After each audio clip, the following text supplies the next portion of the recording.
Fran. Quite a second half for Peyton there. Yeah, the only thing close to it that I've seen, Utah had 30 in the first half at Iowa State a couple of years ago, more than a couple of years ago. But, he made big shots in the second half that just changed everything. What got him going, do you think? Well, we wanted to get him going, so we were trying to run some stuff for him, but the way they play defense, it has to happen naturally. You got to move it. You got to push it in transition. He got some there. We did run some stuff for him, so we got some stuff there. But for the most part, we just got to move it, and find him and understand, like, we're trying to get it to him. Friend, you guys are down 15. Where's the resiliency come from for this team? Well, there's plenty of time. Yes, there's no need to panic. We got, a group with great character. They were locked in during the timeout, and obviously we scored the next 5, and that changes everything. Besides obvious superlatives, how would you describe what Josh did tonight? He was exhausted. I mean, he played as hard as he could every possession at both ends of the floor. They made phenomenal decisions, made big shots, made big plays. I mean, he was really, really special.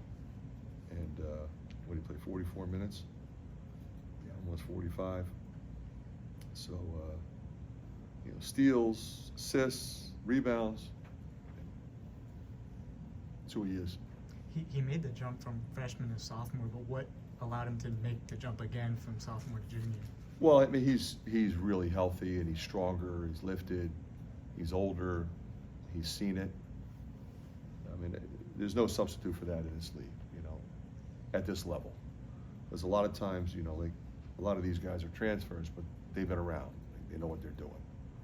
And Fred's done a really good job of blending those guys that came from a lot of different places. And not easy to do sometimes, but if you have a mature group, you got a chance to be special. Right, Josh just never seems to get sped up, never seems to get riled, just kind of plays at his own pace. I mean, how much of an asset is that, and how much can you really teach into that, and how much is just kind of within himself? Yeah, that's just who he is. He's always played that way. He played that way in high school, he played that way in AAU. I remember watching him and thinking, this guy is like the real deal. And he was, fairly heavily recruited, but I think he was under-recruited for as good as he is. But again, he didn't care. He was just playing. Whoever recruits me, and I'll just go do what I do. And we're glad he's a Hawk. You went with that same 5 or 6 down the stretch. Yeah, I struggled with that a little bit. I wanted to get Sadhu back in there. I knew Owen's going to need a blow. He had that little stretch where, he got a little sideways, took him out, relax, get back in there. And boy, did he make an impact when he went back in. I'm so proud of him, both ends, because they're pretty good at getting downhill. They got a number of different guys that can get downhill. They run a lot of really good actions, whether it's handoffs, ball screens, rescreens, Detroit action, and puts a lot of pressure on the 5-man. And he did a really good job. Especially in overtime, it seems like he really was a big difference maker on Yeah, the defensive end. and he had 4 fouls, with his 5th, but he was really good before that. What happened to Thelwell? He's, it's a lingering issue that he's had with his lower leg.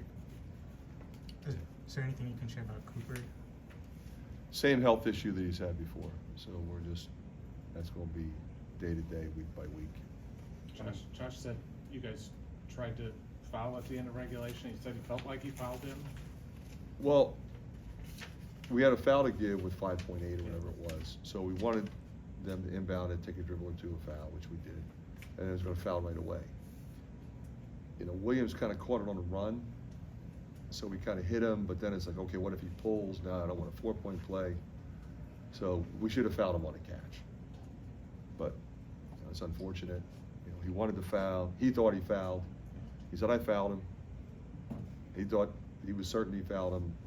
The ref's like, I didn't see it. I didn't see him foul him, so I let it go. So we'll go with the official on that.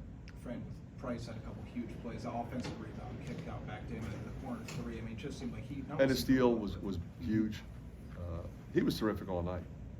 I mean, he is an underrated defensive player. You know, he'll stick his nose on the glass, which is really big for us, because we don't start a big team. So, you know, he's 6'7", so he's got to get in there and mix it up. How big can a win like this be this time? He's been trying to ask a question for about 20 minutes. All right, that's On fine. Friday, how important was it to see what you saw from your team tonight? Yeah, I mean, I expected them to perform professionally. They came and practiced really well on Sunday and Monday, and they were ready, you know, to compete against a really good team. How big can a win like this be this time of year? Well, you know, you believe in yourselves, you believe in each other, you know, and you have a sense that you're never out of it. But that's what this league is. I mean, there's going to be a lot of games like this. Fran, I know you referenced Utah off there. This is the first time two of your guys have scored 30 points in the same game since 2022. I think it was Keegan Murray and Jordan Bohannon. I guess, what do you think about that, to have that type of performance? Well, you know, like I said, the way they play defense, those two guys are going to have to be big, and they were. And the same thing happened last year. I think we made 16 last year against them.